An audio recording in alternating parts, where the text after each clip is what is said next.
We've still got an hour to go and I'm absolutely exhausted. Anyway, well done, Chocante, group from Leeds, basically, and West Yorkshire, but available all over the region, bringing lots of pleasure to everybody. Now, that's woken you up, so now we'll get on to our noted look at this week's news, all the papers here. And I noticed that a chemist near Clarence House, which supplies the Queen Mother with embrocation, has been told to take down the sign which says, "Buy Royal Hip Ointment."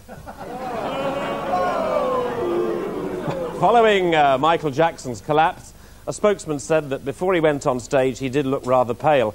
To be honest, yeah, I'm surprised anybody noticed. And, you know, the BSE scare is obviously being taken very seriously. This week, several schools have taken beef off their menus. And indeed, one school in our region has even revamped their nativity play. As they stand around the crib, the children will now sing "The Soya Beans Are Lowing."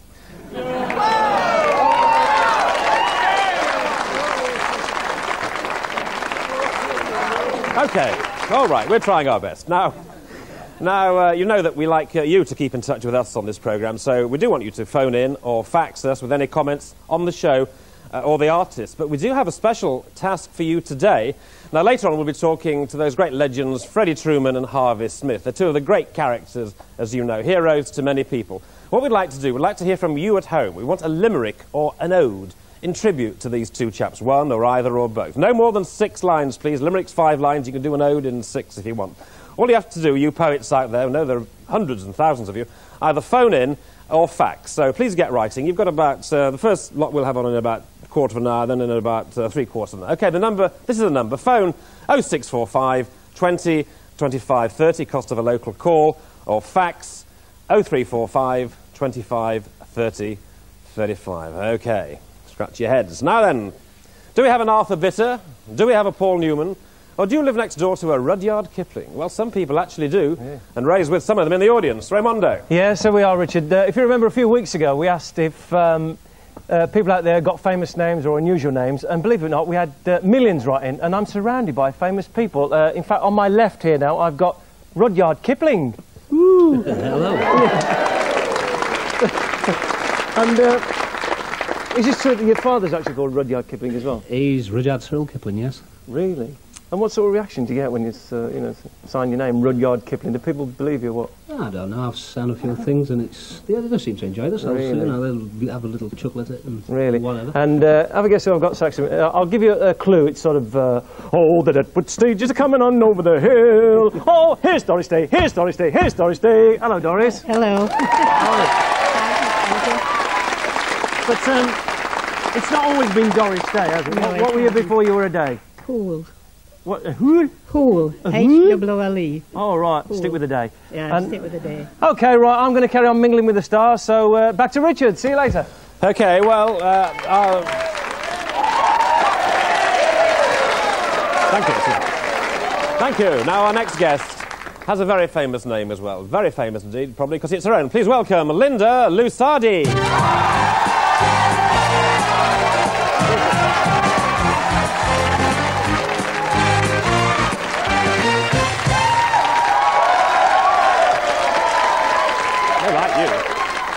They really do like you. Had you, Linda Lusardi, obviously your own, did you own your early days of a career? Did you ever think of changing it to anything else? I did, because at school I used to get called Sardines and lots of nicknames like that, and I thought, well, you always hate your own name, so I was going to change it, but my agent said, no, don't leave it, it's good. Yeah, I love school nicknames. What, you were called Sardines? Sardines, yeah, and Wednesday. Wednesday, why? Wednesday gonna snap, because I had really skinny legs then. Wednesday gonna snap. That's true. This was, of course, this was in the South, wasn't it? Yes. Well, I've got a worse nickname now. What? I'm called Nobby now. Right, good. No, okay. It's for Nobby Know-It-All. Ah, Know-It-All. Yes, because I'm a bit of a bossy boots and I think I know it all. I see, right. Well, OK. Now, it's good to see you. The first time I've ever kissed you. If you are a chat show host, you get to kiss all sorts of people that... I've met Linda before many times. I've never kissed her, but you get to look as though you're big friends with people, you see. Now, I'm a friend of yours. Well, I feel like I've known you for years, because you've always been on my little screen at home. Yeah. And I've met you a couple of times. Oh, yeah, but it's nice to be able to kiss you. And just when we met before the show tonight, I said, gosh, you look so brown, which she does. You look, I mean, those, you can see we all have colour TVs. Those that don't, you look a lovely shade of brown. I know what he's going to say then. Yeah. where have you been? I've been to the Dominican Republic. It's terrible, actually. I was doing Wish You Were Here. Terrible job. Now, I've always wondered on those travel programmes, you're going to say, it's terribly hard work. It really is hard work. It is hard work, but I mean, it's nice to do hard work in the sunshine and on beaches, isn't it? I mean, all right, you have to get up very early and you travel all over the island, but no, I mean, I love it. It's great. Great to be asked to do. Yeah, because that's one of the things you're doing more and more, isn't it? Sort of presenting slots and strands, they call them now, strands and sequences. Doing strands, very American, isn't it? Yeah. But 7 years an actress, Linda, now. I mean, you're, well into almost in double figures as an actress. How did it all start? What was the very first play you did as an actress? Can you remember? The first play, it was a play called Funny Peculiar, and we toured, I think we came to Leeds in this area with the play. And then I did my first panto, which was with Norman Wisdom as Cinderella. Then I got typecast and did Snow White for 7 years. And this year I'm at the Alhambra in Bradford with Matthew Kelly and the Grumbleweeds in Dick Whittington. Yeah. Now, of course, obviously when you were first on, I suppose you were on as a novelty value, and the people had to take you seriously, or perhaps didn't take you very... No, people probably didn't take... Why was I novelty? I'm not going to mention it. I'm not going to mention it. This is the only interview you will have where I'm not going to mention it. Good. No, I'm not going to mention it, but you are an intelligent lady, and you will realise that you were on in the first play you did as a novelty value. Yes. Yes. And you then, frankly, had to go out and impress them that you were a serious actress, which you have been, let's face it. I think I would have got away with it for maybe 2 shows, but I mean, if you couldn't actually do the job, you wouldn't go on to make a career of it. No. I mean, I've really tried hard and I've studied hard, and I think I've learnt the trade of acting on stage, and now I want to do it on television, really. Yeah. Well, what is the art of acting on stage? You say you studied it. I mean, you didn't go to school, drama school, did you? But actually getting out there and learning projection and learning stage presence, and obviously you have to get used to learning lines and now songs as well. I sing quite a lot in the pantomime. I just finished a musical, a wartime musical. Yeah. And what parts, apart from panto is great fun, everyone loves to do that, but of course panto is, obviously a couple of months. Yeah. As you get a bit older, and we all do a little bit, I suppose, although one of the cuttings I read about you, again, chat show host, it said in the cuttings, but said that you gave what your age was, which was 30-something, all right. 30-something, but it said you have the body of a 20-year-old. Did it? Yes. Oh, I didn't read that one. I'll give it to you. You can frame it. But obviously we all get a bit older. As you get older, what sort of parts do you think that you might sort of glide into? I don't know, really. I mean... we should just ignore them. No, I mean, I played Eliza Doolittle in Pygmalion, and stage acting, I mean, you can play a young girl as long as you remain fairly slim-figured. You can play a young girl on until 45. People do, I mean, Elaine Page, I mean, I don't know how old she is, but you can depict young women on stage. On television, obviously, it's a closer sort of media, and you have to... Well, everyone watching at home, I mean, it might not be a 20-year-old, I don't know. I don't know what the body of a 20-year-old looks like, but how do you... Well, you must have done it when you were 20. Well, I was 20. You wouldn't have liked my body when I was 20. How do you very quickly, how do you maintain those slender looks? Oh, it's not easy. Once you turn 30, gravity starts pulling everything to the floor. I don't know, you just have to do things in moderation. OK, that's my motto as well, everything in moderation. Linda Lusardi, thank you very much indeed. Good luck to you.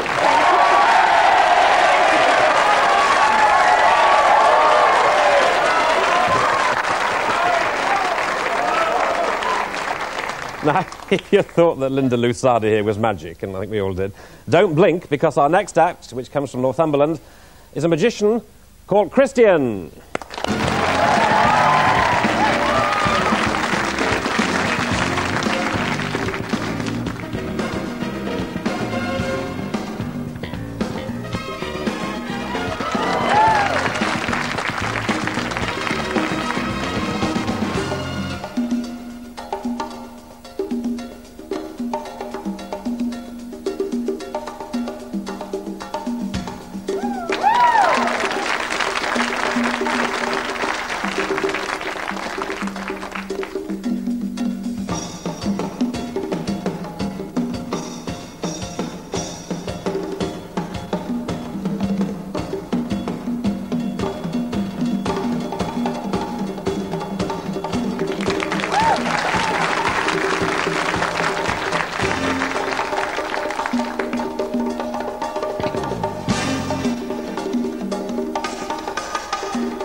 Fantastic.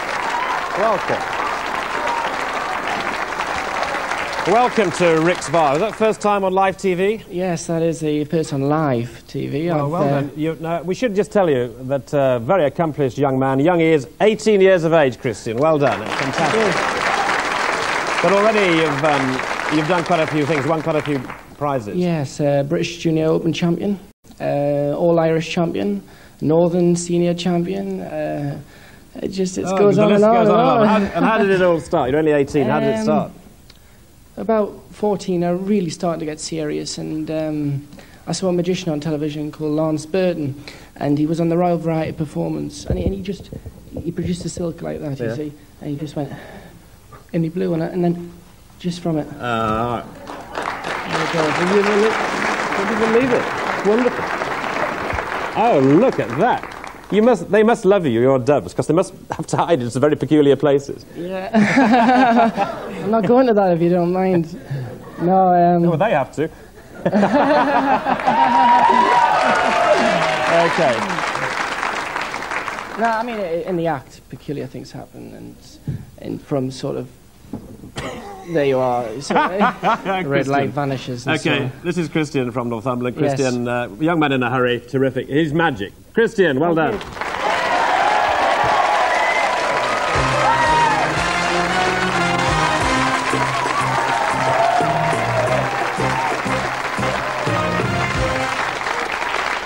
Hey, by gum, what have you got for us, Carolyn? Right, Mr. Bailey of Norfolk thought the samba band was fantastic. You thought the what? Thought the samba band. Oh yes, because I'm still annoyed. Turn your hearing aid up, lovey. Thought the samba band was fantastic and hopes they can tour near King's Lynn at some time. They will do. They're going to King's Lynn. Absolutely.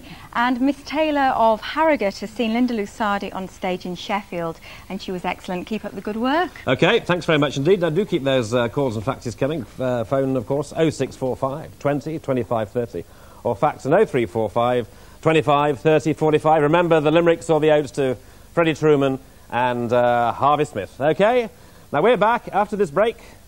Stay tuned. Tough talk from the Tykes next.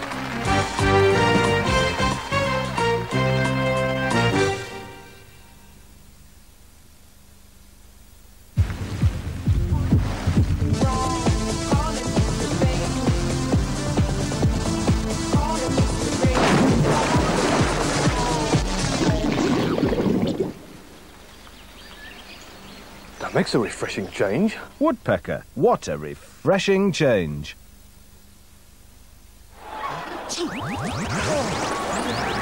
Richard! You look awful. I've got one remedy for all your symptoms. Beecham's All-in-One. This will relieve your blocked nose, your shivers, and your cough. In fact, Beecham's All-in-One relieves every cold symptom that's going. It also helps to clear your head. Next! Beecham's All-in-One. All-round relief from cold symptoms. There's a nutritious breakfast food. A food that can help you resist the kind of snacking that could ruin your diet. A food that is low in fat and high in fiber, so it fills you up. One life, one food, one great fiber provider. Kellogg's All-Bran. Daddy? Mm-hmm? How do you get babies? They come from their mummy's tummy. How do they get into mummy's tummy? Do they grow from seeds?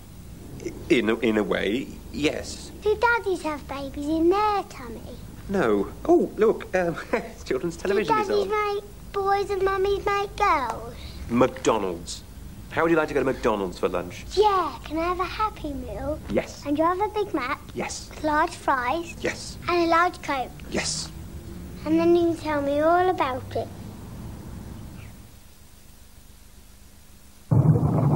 These days, not everyone drinks martini. Through research, we've discovered why.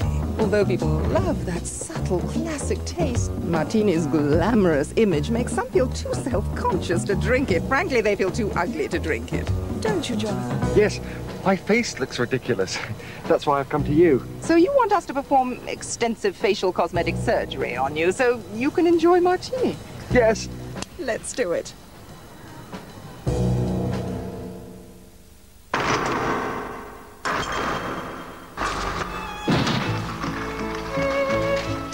Jonathan, you look beautiful. Thank you. Do you know anyone ugly who'd like to enjoy the beautiful drink? Would you like us to cosmetically transform their head? Call this number. You could look as good as Jonathan. Thanks, Julie. At last, I can enjoy my martini. Chin chin. With martini, we can make Britain a more beautiful place. Experience an altogether different kind of Christmas at the Galleries with a visit to the Enchanted Forest. You can join in the festive fun of a magical Christmas show with Bruno Bear and all his woodland friends. I bet you can't bear the excitement. Dazzling new shops, bigger and brighter Christmas gift choice, sparkling decorations, all add up to the best Galleries Christmas ever. Join me and me. And me. At the Galleries for the Christmas experience you can't bear to miss. The Galleries, Washington.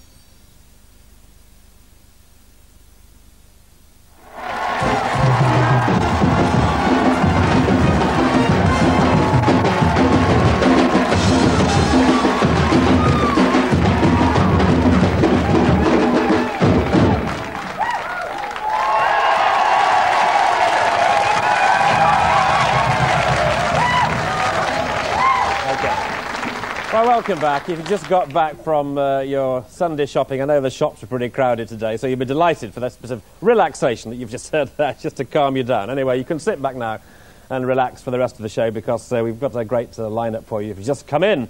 Now, the North, as you know, we in the North, we've always been a hotbed of sport, and we're lucky to have produced some of the greatest sportsmen of all time. Who can you say? Just the top of the head, Sir Len Hutton, Jackie Milburn, the Charlton brothers, Gazza, of course. Well, two more sporting heroes are with us tonight from cricket and show jumping, Freddie Truman and Harvey Smith.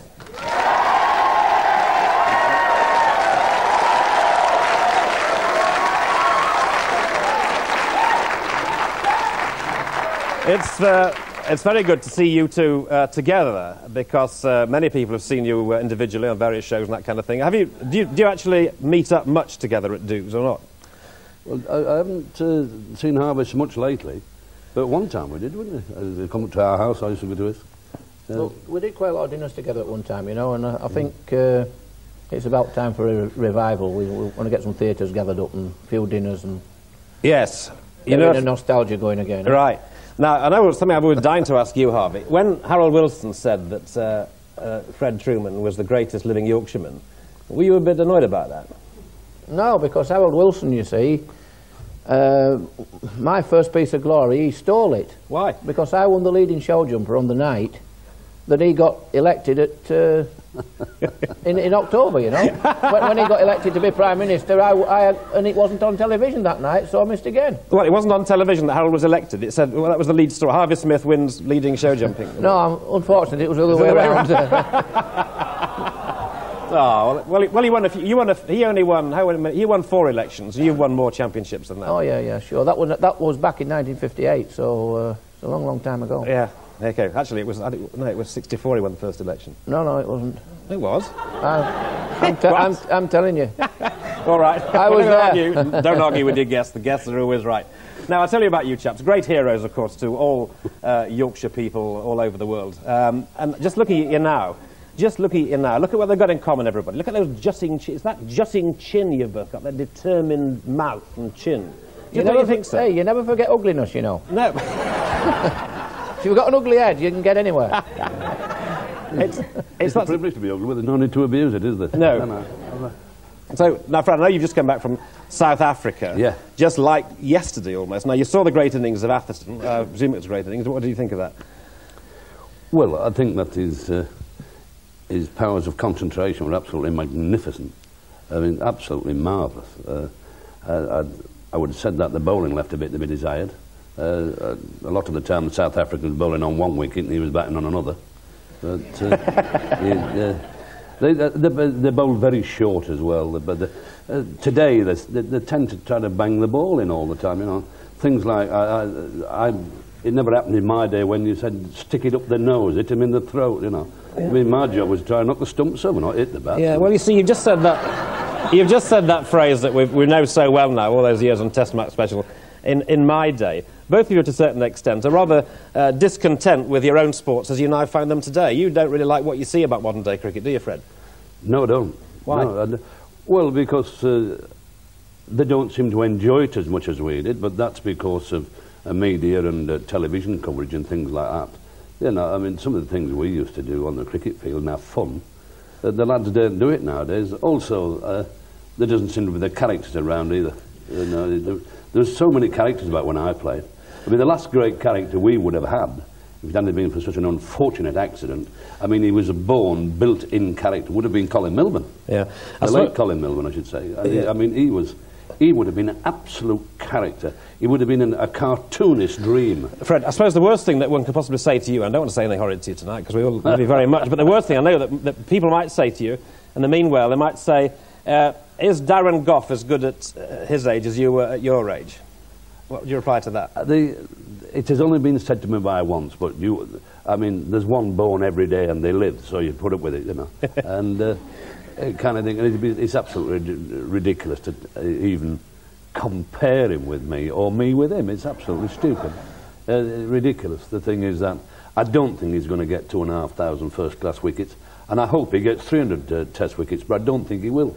In fact, when I was watching him bowl in South Africa last week, I can tell you straight, I was a bit upset, a bit unhappy, because I don't know who's been trying to teach him or something, but they've put him back, and what I saw, we got a tremendous amount of hard work in front of us to get him back to anything like he was. I mean, all right, he looked like getting one wicket, which, I mean, Jack Russell caught 11 and dropped one, and it was off Durham. But I don't know who's been messing about with him at all. Okay, well, we'll pursue that later on. But Harvey, you got a bit cheesed off with the world of show jumping, didn't you? In fact, you got so cheesed off that you went and organised your own, the Horse of the Year show yourself this last year. Well, no, you've got it wrong a bit there. I mean... all right. They called me back after 2 or 3 years' absence, should I say, to find out where they went wrong. And luckily enough, it was run by a different setup. It wasn't run by our federation and things. It was run by a private company that owned Wembley. And they want to put the Horse of the Year show back where it was. And I tell you what, this year we got the ball rolling, we got it turned round, it got into profit. The crowd started coming back. We got a third more audience than what they had last year. Everybody went home happy. So, I mean, the atmosphere was back and great show jumping came out of it. You hinted on the beginning of the interview, you've both had something in common. You've both had careers, side careers as stand-up comics. As we come to the end of this, and you want to relaunch this, Harvey, so now there's no better opportunity now. So 8 million viewers across 11 counties in the north of England. Give us a gag. Jesus, you're catching me a bit sharp, aren't you? Go on. Hey, look at that, they want you to tell a gag without, you know, stone cold. But look, as you know, I'm a horseman. I go round all the horse sales, and I go to Doncaster horse sale, and I love to see a nice horse, and every nice horse you see, there's always a good old boy doing it. Anyways, I bought this horse in the ring, and it cost something like 900 quid. And I go back, and just as he's going in the stable, I said, just pull rugs back, young man, let me have a look at him. So he pulled the rugs off, and I stood back, I said, bye, I said, he's a lovely horse, this, isn't he? Oh, he said, I know you. He said, you're that show jumping fella, aren't you? I said, yeah, that's right. He said, did you buy him? Yeah, I said, I bought him. He said, and what are you going to do with him? I said, I'm going to race him. He said, and you bloody beat him and all. Have you a one-liner, Fred, to top that? A one-liner. There's an old character called Alex Skelding, an umpire, and the wind was blowing very strong one day, and the bails kept falling off. And eventually the bowler ran up, the batsman played and missed, and the ball just grazed the outside of the off stump, and the bail fell off. And the batsman bent down and put the bail back on, and he said to old Alex Skelding, he said, very windy today, isn't it, umpire? He said, yes, mind it doesn't blow your hat off on the way back to the pavilion. Fred Truman, Harvey Smith, thank you very much.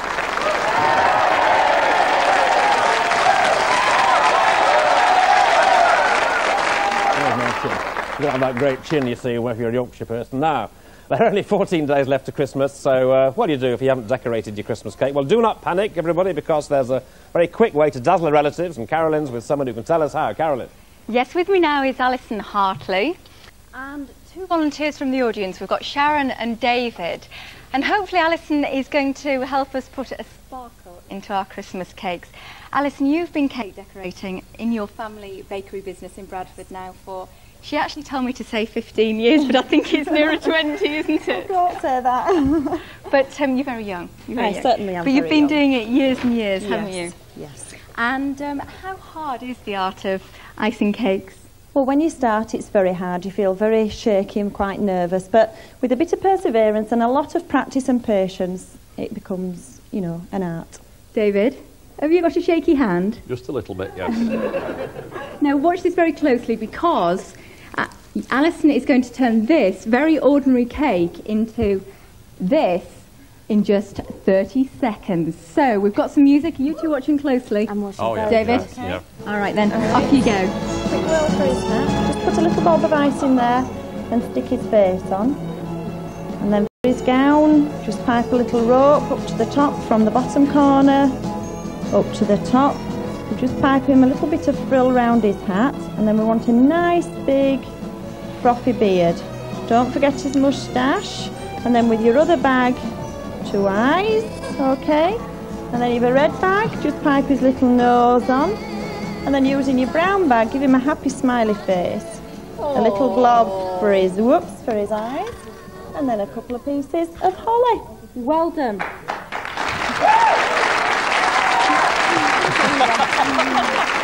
No, she actually didn't make that look very easy to me. You two, are you ready? Come on, stand by. Are you sure you don't need your glasses, David? Yes. Pop your glasses I'll do it on. by smoking my pipe as well, but...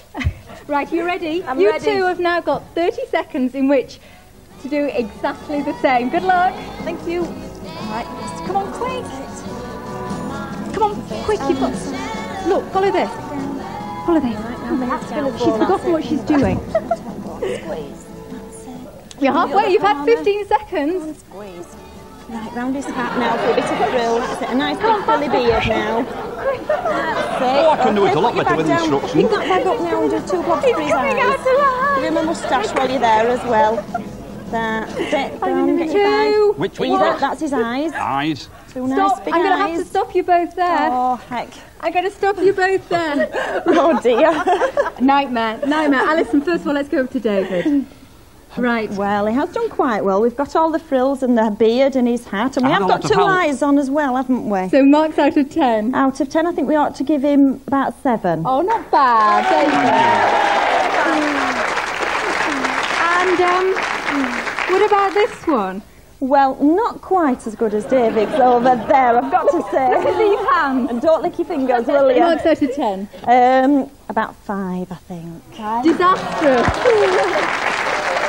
Richard, I know you're a bun man. Okay, well, rather them than me. Now it's time to surprise somebody in our studio audience. Every week we've been highlighting those unsung heroes who work tirelessly on behalf of other people. And, of course, this is, believe it or not, yes, it's an entertainment show. So is there an entertainer in the audience? Is there an entertainer here who can sit down and do something? You don't have to stand up. Yes, this looks like a... You're not called Jack Rogers from Lincoln, are you, Jack? Thank you very much. Oh. Hello, everyone.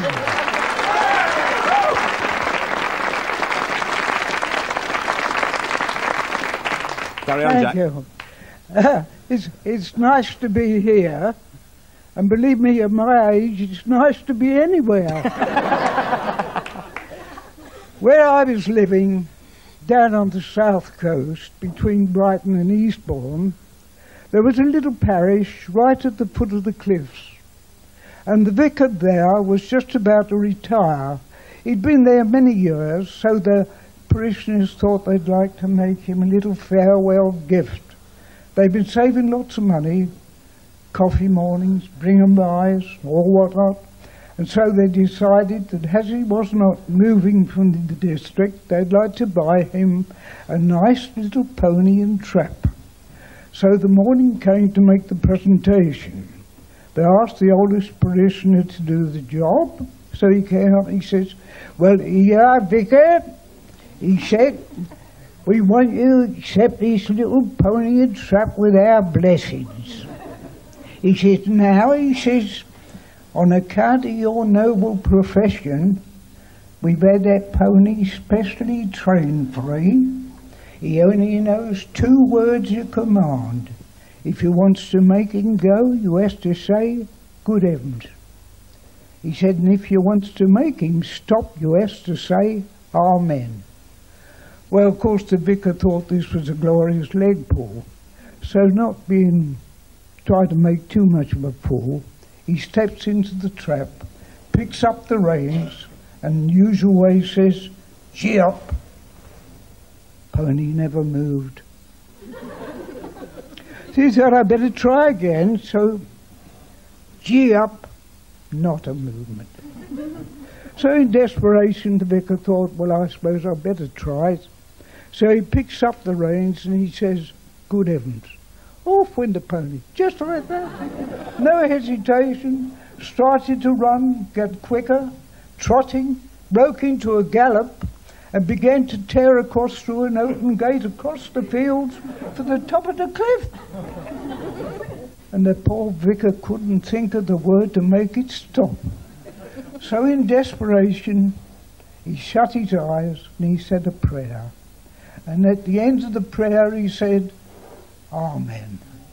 And as he said Amen, the pony stopped dead, just like that. And when the vicar opened his eyes and saw they were right on the edge of the cliff, he said, good heavens.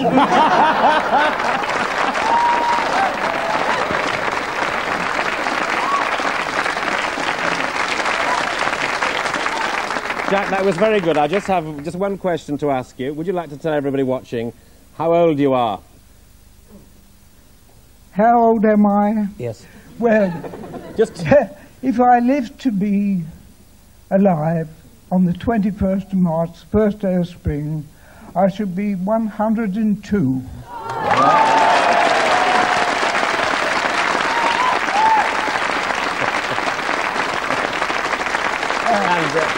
And we've got Rachel Stowe here from the Raisin home in Lincoln and nominated Jack. Hang on a minute, Jack. I just want to tell you something nice.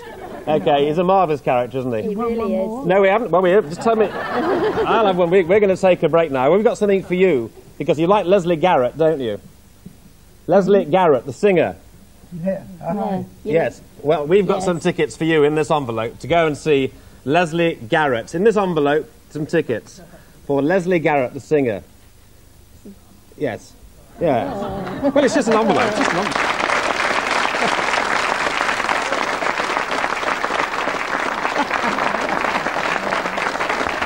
Leslie Garrett in Belgique.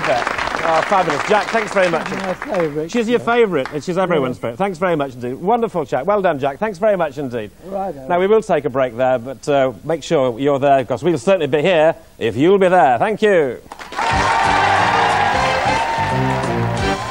Elvis Mania, coming up next.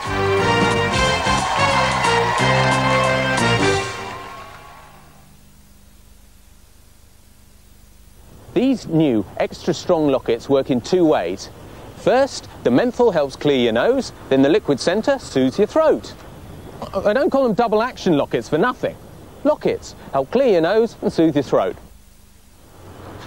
These new extra strong lockets work in two ways.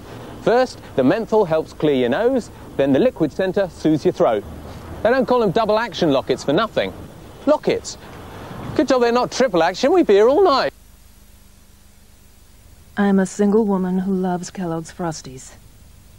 Here's my story. It had been a long day at the office. But I knew what I wanted. I knew I was wrong. Me, a grown woman still running around like a schoolgirl. What I didn't know was that I was in for a very big... Caught red-handed. Adults never grow out of the great taste of Kellogg's Frosties. They're great! We started off together years ago with this little bar selling Cordon Bleu 1664. Good beer, good money. Now I tell her we'll retire and spend the morning. South of France, Provence, little place in the country, chicken. This album, Bottle Green, has been in great demand. Will you please welcome, with Always Done, it's The Guests.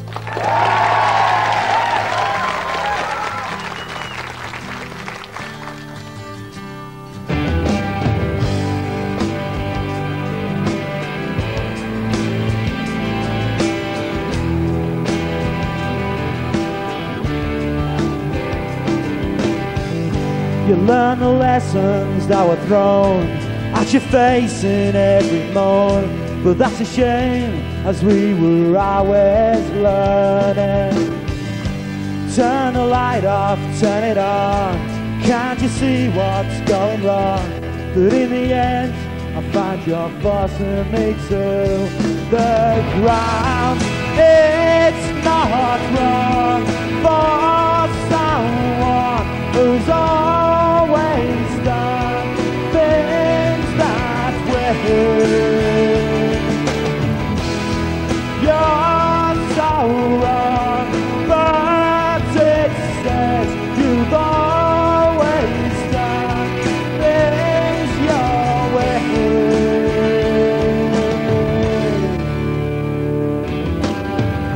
You write the letters to the point and face the answers with a noise and think the obvious and worry.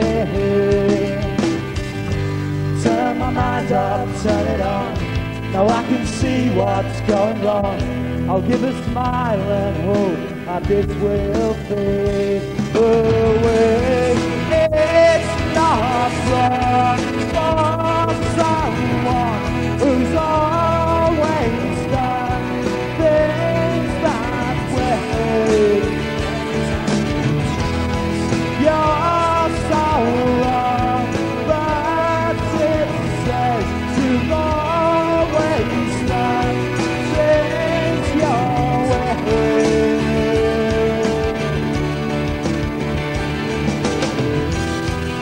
The different answers in tones of voice are forever after. But do you feel the same? Is this real? Stop your smoking.